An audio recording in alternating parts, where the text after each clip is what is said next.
told you I was going to give you the translation of Isaiah 40 because I felt the message was more important to deliver without the dissemination of the Hebrew. But even you who are watching, who are not studying Hebrew, I will point out some things regarding that text, because there you get to see a little bit of why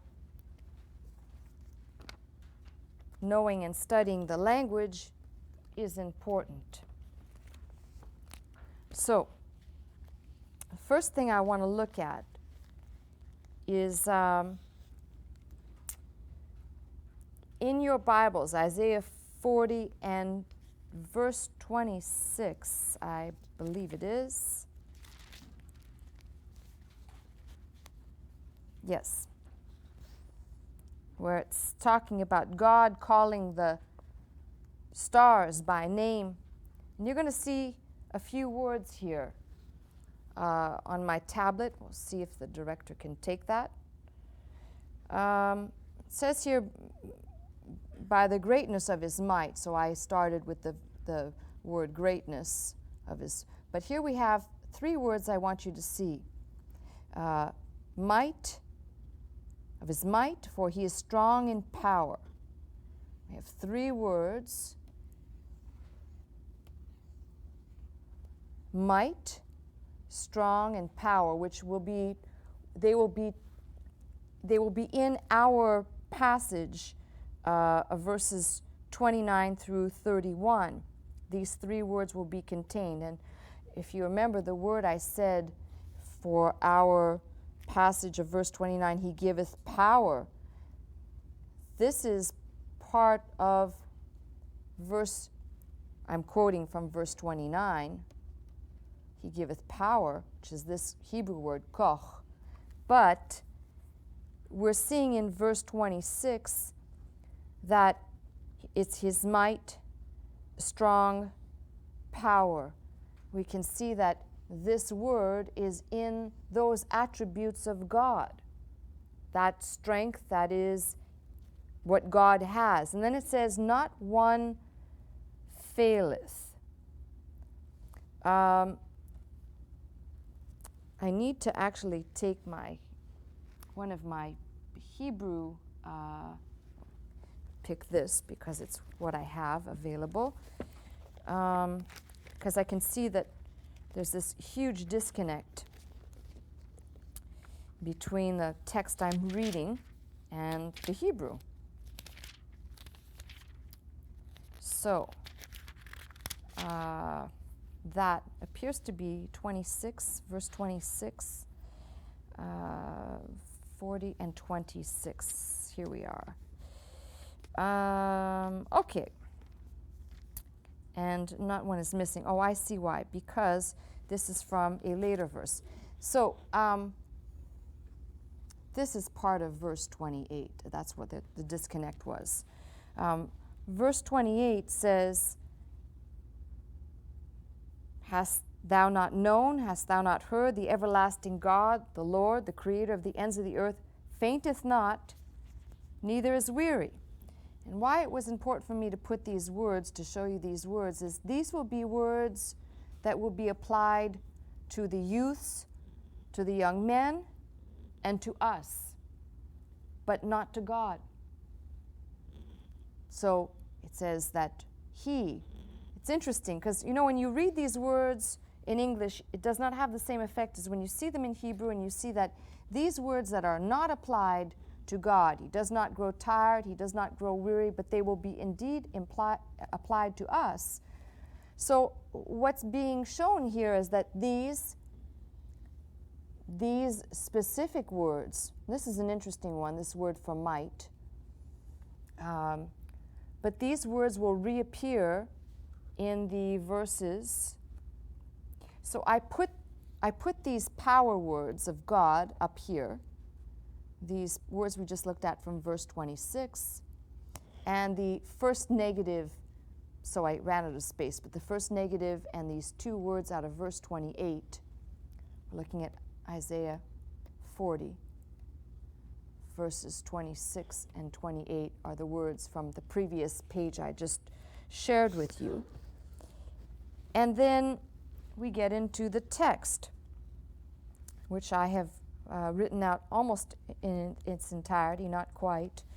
But this is what was so powerful to me. As I read it in Hebrew, I thought, wow, doing the translation is a big payoff for me. So for those of you that are studying Hebrew, you're going to see the sign of the active participle. He's the one, neten, he's the one giving. He gives. He's the one giving to the weary. Remember, I said to you, these are not applied to God. These words up here are not applied to God, but they're applied to us. So you see, I love the fact that the power words, they are His. He dispenses them to us. The words for weak and weary, they do not describe any part of Him. In Him there is no fainting and there is no wearying, but in us we see this. So He gives to the weary ones. He gives koch. Remember, we just saw that. Let's use another color here. Green. Green is a good color for this. So you can see part of His attributes, part of His power. He gives. He gives it. That's why sometimes understanding we must run out of our own, and then He will give. He gives power to the weary, and to the ones without might. Now this is also an interesting word, because this word in the Hebrew, and you can see it is a plural. This word sometimes is used. I'll give you an example of where it's used. It's used in the end, the closing, the 12th chapter of Hosea, where it says when Jacob was in the womb, he was struggling with his brother, heel catcher.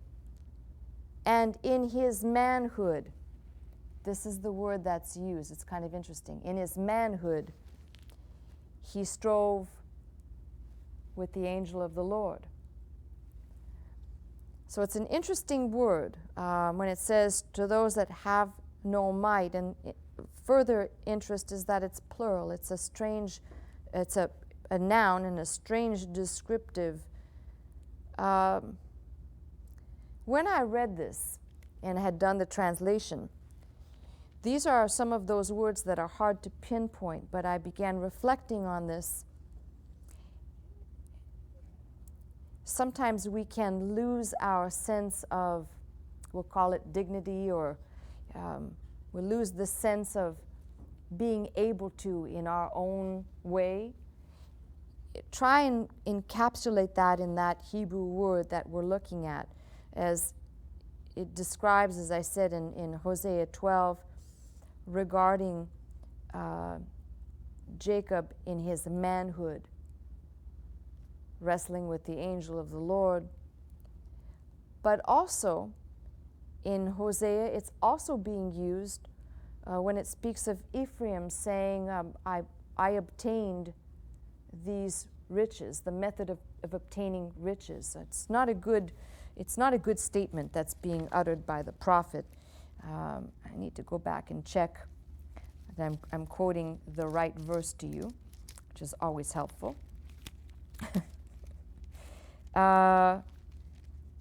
It's 12:8. And Ephraim said, Yet I am become rich, I have found me out substance, in all my labors they shall find. Same word is being used both in Jacob in his manhood, and in Ephraim saying, I am become rich. There is that which, as we become self-sufficient, it's encapsulated in that we should be able to do. But remember, there's a negative. So it's saying, and those that are without might, who have lost the ability. You know, I don't want to pass this by too quickly, because for me there's something very profound in there. It's like when our parents get too old to take care of themselves, and it becomes dangerous to leave them alone. They lose the ability to care for themselves. Their manhood or womanhood is gone. And no one can understand that until you get there. We can say, we've seen, we know, but to the person who's in that position, to be reduced down to what you may formerly have been able to do and then not being able to do, is encapsulated in that word. So to those who have no might, and here we have this word for strength, he increases. And I like this in the verb form, he increases, which is, it's a hiphil. He increases. That's an ugly looking eye. It's in the hiphil, which means he causes the strength to be increased for those who have no might.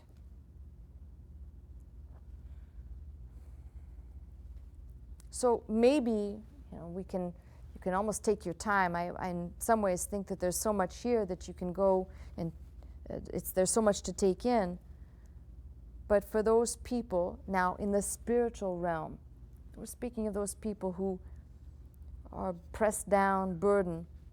He increases. He causes them, hiphil. He causes them. He increases their strength.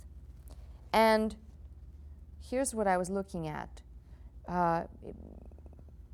Even they, the youths, even they grow tired. We're looking at the same word, same root word. If you can see it, so even if you don't study Hebrew, you can see it right there. Same word right here. These seem to be the keys of looking through this. So he says, even they will grow tired, the youth, the young ones. And the young men, they will grow weary. Let's take a look at this. I have here the same letters. Remember, I said this is not, God does not grow tired or weary, but we do. And it's interesting that this is put like this. It looks like it's a repetitive, like a saying the same thing, but it's not. It's saying that eventually these who have strength by nature, it too shall fail. And then I jump to verse 31.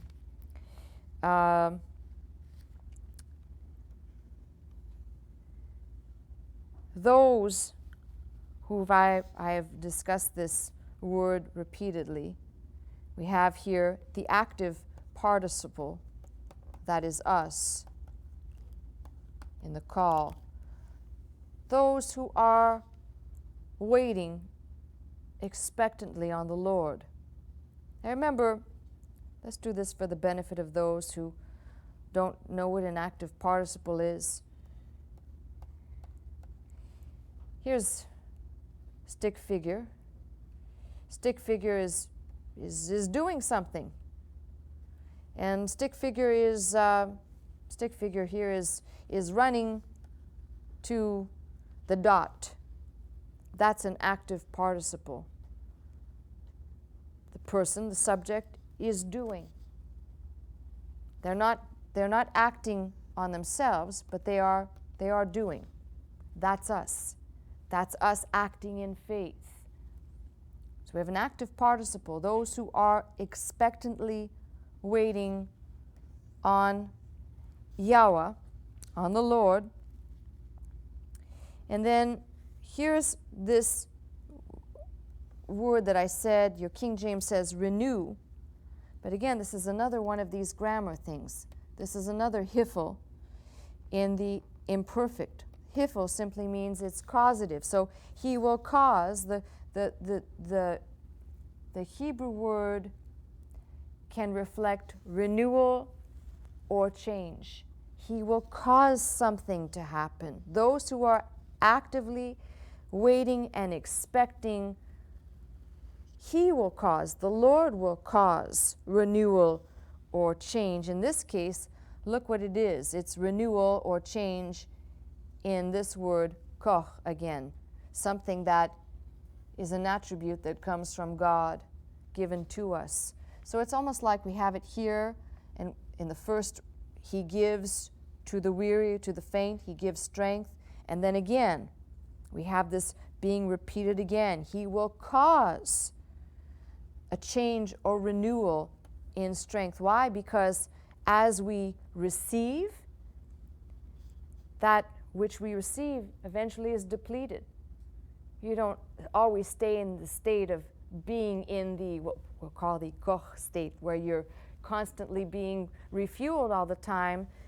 It's run down, it's depleted. That's our nature. We receive and then we get run down again, and it's actually a divine functioning, a divine operation that God does to let us see when we do become depleted. It is in our weakness that then we become strong, because it's his strength. We know it comes from him.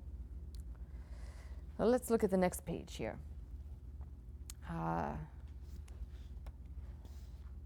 Wrong page. There we go. That's the last page there. So what do we have?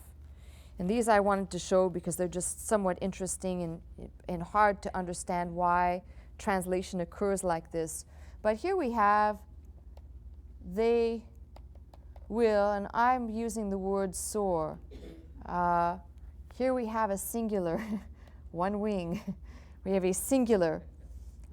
This is a noun, masculine, singular. But here's the important thing. Ka, like. We have a definite article in place, by the way, like the, and this is plural. So we have here, pointing to wings, singular, but like the eagles. Like the eagle's wing. So if you translate it like this, they will soar like the eagle's wing. That makes you focus on, instead of they shall mount up with wings, which gives it poetry, this gives you an idea that those that are receiving, that are being renewed, and their strength is being divinely deposited, they will soar. And let's look at it this way. We have like the eagle's wing. Swift, strong, agile, and of course the next one, they shall run. There's nothing difficult about that. They shall run, and not, velo, and not. Remember, these were the words we pulled out of what does not belong to God, but does indeed belong to us, the growing weary and the growing faint. So we have a negation, and they shall not grow weary. They will walk. Another negation, and not, velo, and not grow faint. The things that belong to humans and the things that belong to God. The main thing is that you can see through these verses the repeated concept of what we will encounter, being weary and fainting. But through this promise and a right understanding through this translation shows you that in God there is no weariness and there is no tiring. And that's why he dispenses this divine thing to us. Lets us, I like the progression. I know, as I said, it's anticlimactic, but he lets us soar, he lets us run, enables us then to walk, daily walking. So you have, that's the brief translation. I do not have a handout to give you. I'm sorry. My apologies to you. But if you are interested, at some point, we'll probably pick apart the whole chapter, because the whole chapter is chock full of good stuff, comfort, and lots of things to increase our faith. But that's the rough translation. Now, taking that one Hebrew word, and let's make an application now. Taking that one Hebrew word we just looked at, koch, let's go somewhere. Let's go see what happens, just because I feel like it. I don't feel like going anywhere except possibly hanging out with you a little while. So let's go and take a look at this strength as it pertains to Samson. All right? In Judges. Now that I've given you the word and I've given you the idea, this comes from God. We're in Judges. I'd like to find where the, I'm going to go to the,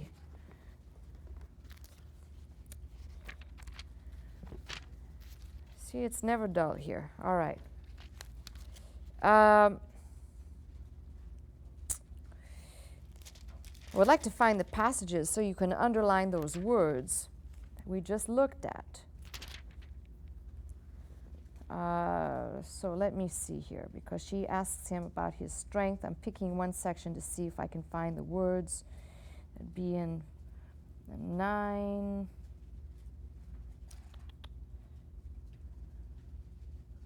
Let's see. Okay, so I'm finding that this is 69. Let's see what happens, what it looks like in the King James. The King James is just going to translate its strength. The problem with that is that at a later time, after he loses his hair and loses his strength, he will get strength again, but it will be, I believe, a different type of strength word. We'll have to verify that.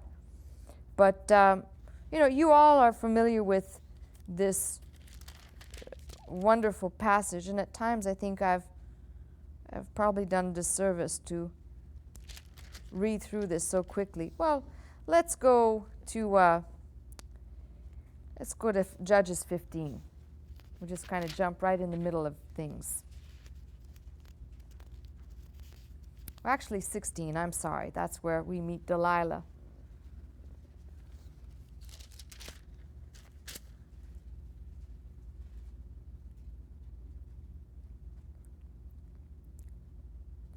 Then went Samson to Gaza, and saw there a harlot, and he went in unto her. That's a good way to start the evening.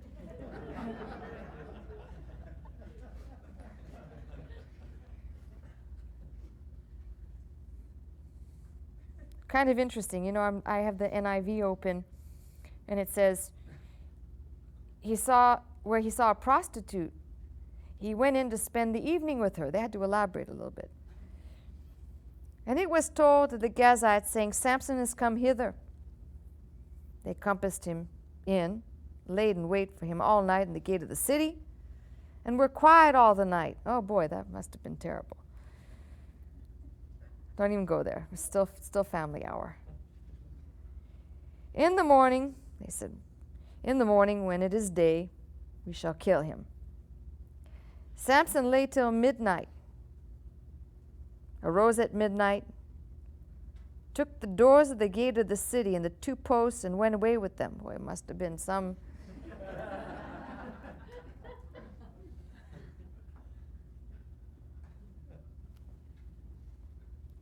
He went to see Delilah, not Alice. That'll hit you later. He didn't go to see Alice. He saw Delilah.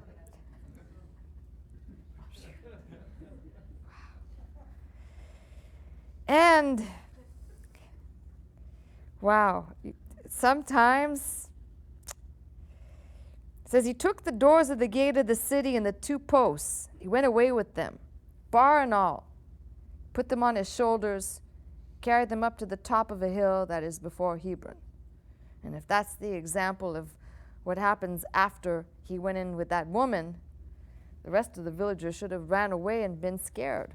It came to pass afterwards that he loved a woman in the valley of Sorek, whose name was Delilah. And the lords of the Philistines came up unto her and said unto her, Entice him. See wherein his great strength lieth. That's 16:5. There you have the word koho, strength of him, with a suffix ending. Koho. Where his great strength, that's our word, lieth. And by what means we may prevail against him, that we may bind him to afflict him, that we may give thee, every one of us, 1,100 pieces of silver. Delilah said to Samson, Tell me, I pray thee, wherein thy great strength lieth. Well, you know, the whole way through that word is going to be our Hebrew word, so don't need to look it up again. And wherewith thou mightest be bound to afflict thee. Samson said unto her, If they bind me with 7 green withes, that's new cords, that were never dried, then I shall be weak, and be as another man, be as anybody else. And the lords of the Philistines brought to her 7 green withes, which had not been dried, and she bound him with them. Now, there were men lying in wait, abiding in her chamber. That's another problem I have to deal with. It's just, what do you do with that? The Bible is not boring. She said unto him, The Philistines be upon thee, Samson. And he brake the withes as a thread of tow is broken when it toucheth the fire. So his strength was not known. It was still there. It wasn't gone. And Delilah said unto Samson, Behold, thou mockest me, told me lies. Really? Now tell me, I pray thee, wherewith thou mightest be bound. And he said unto her, If they bind me fast with new ropes that were never occupied, and I shall be weak, and be as another man. Delilah therefore took new ropes, bound him therewith. Come on. This is also problematic. If Samson's got a great imagination, he just, the whole time he just wants to be tied up, right? I'm sorry, I had to say it.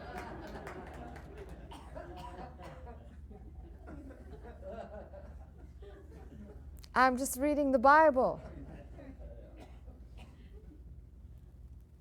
He said to her, If they bind me fast with new ropes that were never occupied, then shall I be weak and be as another man. Delilah therefore took new ropes, bound him therewith, said unto him, The Philistines be upon thee, Samson. And there were liars await abiding in the chamber. And he brake them from off his arms like a thread. And Delilah said unto Samson, Hitherto thou hast mocked me. Really? And told me lies. Tell me wherewith thou mightest be bound. And he said unto her, If thou weavest the 7 locks of my head with the web, 7 locks. I assume that means 7 braids. I don't think you could have had 7 strands of hair. So that must be like 7 dreads. Right.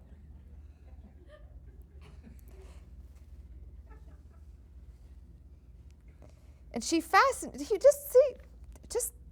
she fastened it with a pin and said unto him, The Philistines be upon thee, Samson. He awakened out of his sleep, and he went away with the pin of the beam and with the web. He dragged the whole thing with him. She said unto him, How can you say, I love thee, when thine heart is not with me? Thou hast mocked me these 3 times, and hast not told me wherein thy great strength lieth. Same word. Came to pass when she pressed him daily with her words and urged him, so that his soul was vexed unto death. And some of you husbands know what that's like. That he told her all in his heart, said unto her, There hath not come a razor upon mine head, for I have been a Nazarite unto God from my mother's womb. If I be shaven, then my strength will go from me, and I shall become weak like any other man. When Delilah saw that he had told her all his heart, she sent and called for the lords of the Philistines, saying, Come up this once, for he hath showed me all his heart.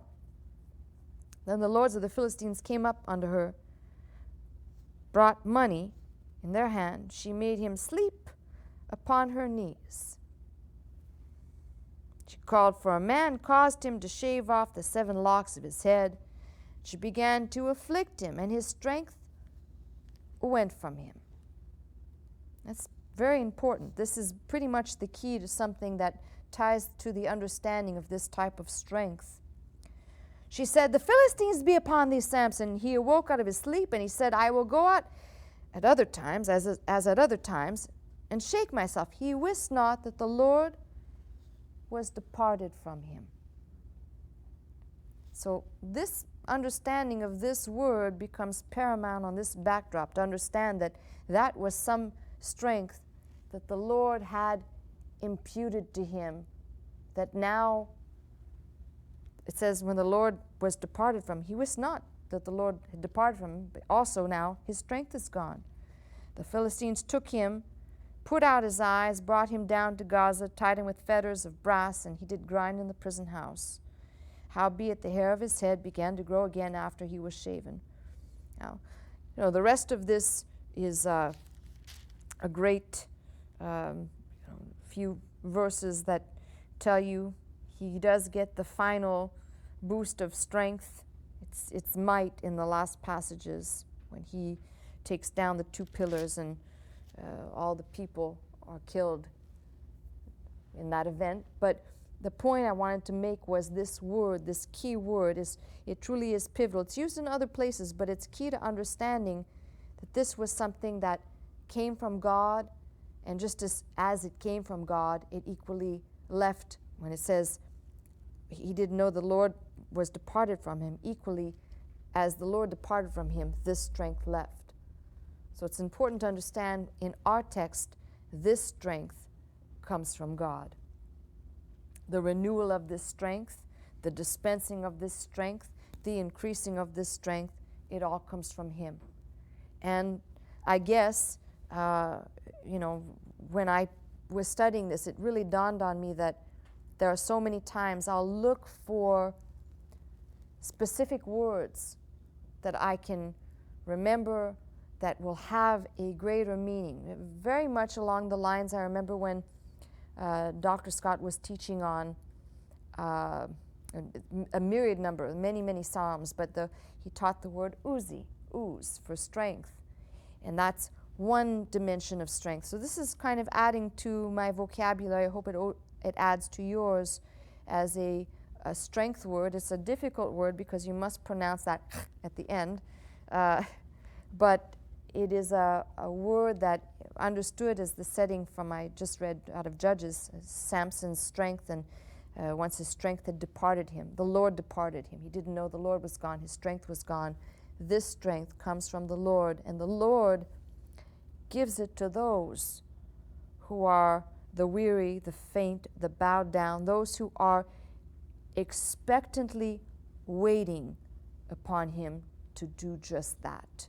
That is what he dispenses. Now, we may grow impatient, we may grow tired of asking and waiting, but the expectancy that God will do. I was sitting here listening to a teaching that played before I came live, speaking about that tree, that almond tree in Jeremiah, as the symbol. Look for the blossoms, because the blossoms tell you that there will be fruit to come after. That is the sure guarantee. Here we have in God's word the temporary blossom of the fruit not yet appropriated. The temporary blossom is what we hang on to when we wait expectantly for the fruit to come, which is the strength that he does give to those who need it and wait on him to dispense it. I hope that helps. It sure has helped me through a lot of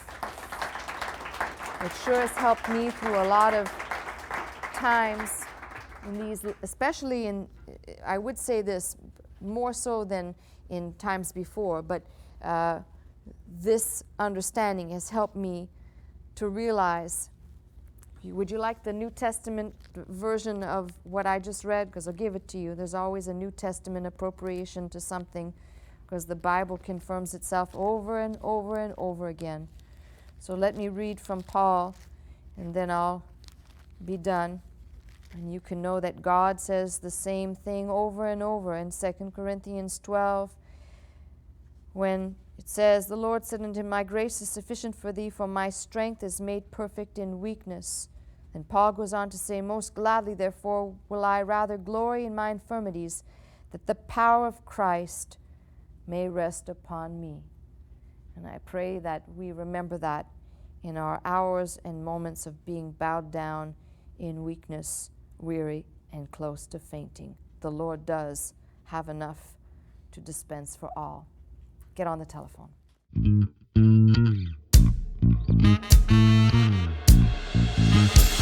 into this house, magnify the Lord, lift up holy hands, our hearts in one accord, worship at the